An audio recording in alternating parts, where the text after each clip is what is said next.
2025 was a crazy year for AI. There were hundreds of new models released, image generation got to a level where it's really good, and most of all, one AI model proved to be better than the rest, and it is currently what I'm using right now. Today, I actually wanted to prove out how I was able to determine what the best AI model is, and it comes down to 3 things. And you may be asking, why is it useful for me to know how you're able to determine what a good AI model is? Well, it's because that more AI models are going to release this year. Who knows? We may have hundreds, we may have thousands of new AI models that are going to come out. But the way that you know and can figure out what the best one is really important, because your time is important. Your money that you're spending on tokens is really important. The amount of time that you invest in one AI model means that you're missing out on all the outcomes that you're going to have with a better AI model. So I'm going to show you how we can determine what the best AI model is through this really simple 3-step framework.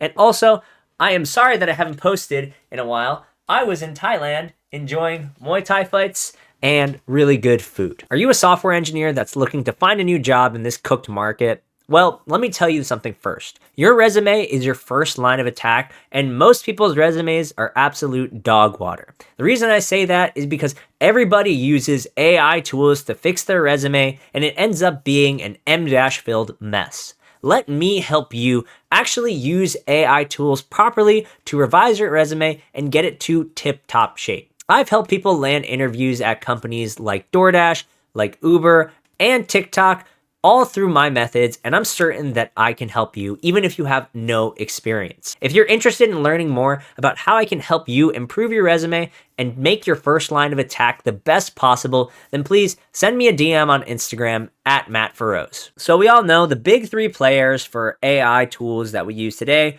are Anthropic, OpenAI, and Google. And these big 3 companies throughout the years have created multiple different models, right? You got ChatGPT 5 point whatever, you got Gemini 2 point something, right? With all these models currently being out, you have to ask yourself, it's like, okay, which is the best one, and how do I actually determine which one I should be using? And now you may be saying to yourself, hey Matt, don't these companies already publish benchmarks? Aren't there already ways for us to determine what a better AI is, right? There's like benchmarks that say, hey, this one's really good at agentic tool use. Hey, this one's really great at writing. This one's really great at solving math problems or something like that, right? And you can say like, oh, hey, Opus performed this much, Gemini performed this much, and then we can just compare them, right? Like actual benchmarks. I think this is actually the worst way to determine what a good AI model is. And I'm going to show you guys here artificial analysis.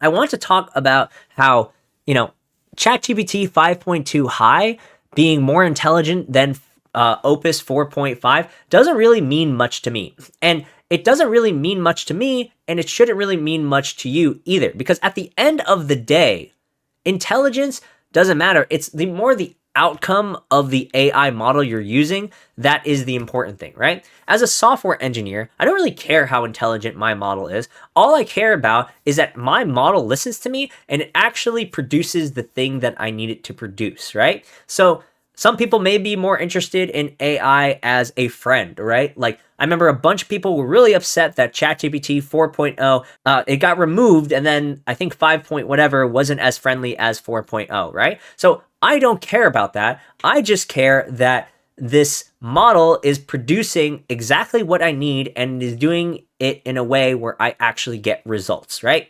And so the actual intelligence, the actual speed, these things, sure, they're important for some people, but for me, the benchmark of intelligence and the benchmark of, hey, this one's better at solving X amount of questions than this one doesn't really matter to me, right? And so benchmarks, I don't think are a good way for us to determine what the best AI model is. Obviously, you should try all of the AI models, right? They're pretty cheap. If you have a subscription to T3 Chat like I do, you can try out all of the AI models for about $8 a month, which is a pretty good deal, but I digress. So then you may be saying to yourself, okay, if benchmarks aren't good, how can I actually determine what a good AI model is then? Well, you can use this thing called ELO. And I don't know if you guys have played chess before or you've actually like played a rank game or something like that. But ELO is essentially a way for us to determine what the ranking of something is based on putting like two things together, right? So you have one player play against each other, and then the player who wins gets this many points. And if the player they're playing against has a higher amount of points and the person with lower points beats the higher amount of points, they get a higher boost, right? And it turns out that for text generation, Gemini 3 Pro is one of the best models for this. And for web dev, Claude Opus 4.5 is one of the best models for this. And this was determined by ELO, right? Let's do something about Thailand. What is the ceremonial dance that Muay Thai fighters do all about in Thailand? That was a coherent sentence. Okay, now those are generated. It looks like, hey, Gemini 3 has a little bit better of a description. 5.1 search didn't really perform that much. It's asking a question that I didn't really ask. Is it just for show? No, I don't really think it's just for show. I didn't ask about that, but this is exactly what I wanted, right? And so, okay, they're asking me a security thing. Now Gemini 3.0 is going to gain more points, and on the leaderboard of LM Arena, it's going to go up. So then you may be asking, is this the best way for us to determine what the best model is? Well, I'll say that, hey, it's a really good way. I think it's honestly the second best way because I do this personally with tools like T3 Chat. And I don't know if you guys have ever used T3 Chat before, but it essentially gives you access to all of these models for $8 a month, which is awesome. And it also allows you to actually compare them, right? So if I type testing this model, I can actually, there's a tool over here that you can do branching features. You can compare which one's better. And that pretty much allows me to compare what the best models are. And I personally use Claude Haiku for a lot of my writing. So that's the way that I believe that you should be thinking about how to determine which model is best for you. Genuinely compare them and see which one is the best for you, and then also check against these leaderboards and these overviews to see which ones are worth trying out, right? Because I haven't tried Gemini 3 Flash before, so maybe I'll give it a shot and see how it goes. So then, okay, cut and dry, right? We have an ELO board, we have an ELO ranking. This is the best way for us to decide what a good AI model is. Now, what if I told you there was actually one more secret way for us to figure out what the best AI model is? And it doesn't come from internet points. It doesn't come from some competition or anything like that. It comes from money. And I wanted to show you guys this thing called PolyMarket. And I wanted to talk specifically about how I'm thinking about sentiment and market sentiment in general when it comes to AI.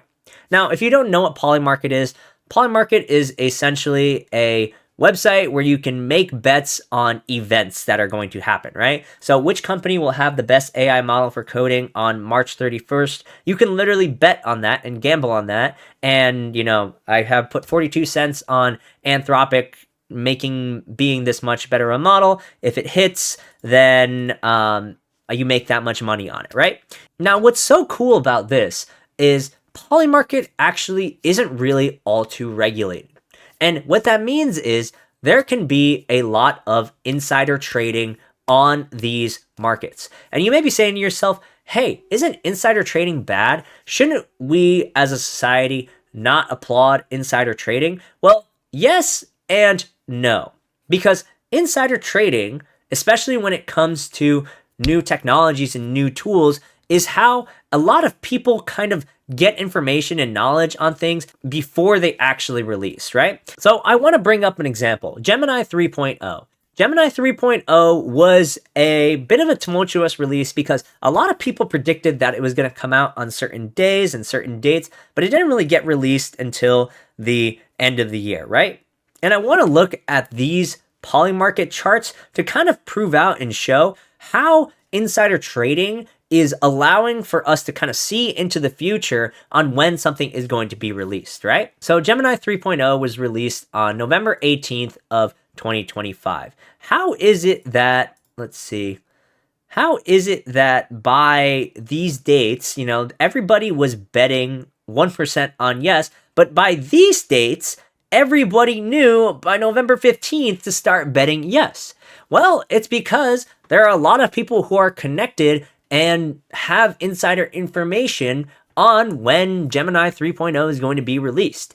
And I'm not going to say that this is the entirety of Google and it's all a scam and a scheme for people to make money, but hey, if you have this sort of insider information, it technically isn't illegal for you to go out and make this decision and put money into a PolyMarket, right? Now, you may say to yourself, insider trading, that doesn't happen. That's illegal, right? But it literally happens all the time. I mean, exposed on PolyMarket, this is 1 month ago. This guy profited $1 million in a single day betting on Google search markets. And I'll open this up. Look, this guy, Oxafee, right, was making bets, and he knew certain things that people shouldn't have known, right? He knew to search up these things and bet on these specific results to come out. And like, that's just how this market works. That's just how these things are decided. So how can we as laymen and people who don't work at Google and have the access to these big decisions or these things that are being bet on profit and succeed from these markets, right? Because we already know that they're inherently skewed.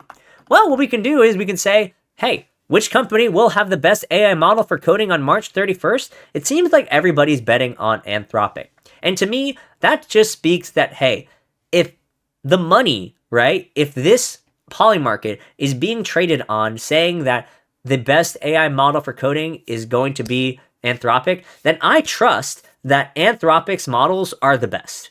Because following the money is how pretty much most things are decided in life. And we can see here, look, Anthropic took over OpenAI right about December, January, right? And this is when people are saying, okay, yes, Anthropic is a better model. And I kind of agreed at this same pace as well. I was like, there's no way that OpenAI or Anthropic's models are better. They're too expensive. But then I actually tried them, and then I actually started hearing the sentiment about it. And then it was like, okay, I checked this, and it's like, yeah, they have the best model. How can you actually decide what the best AI model is without wasting your time and wasting your money on random models that don't actually provide any value? You can do these three things. You can look at benchmarks, which I don't think really is that valuable. You can use an ELO system like the one from LM Arena, or you can follow the money.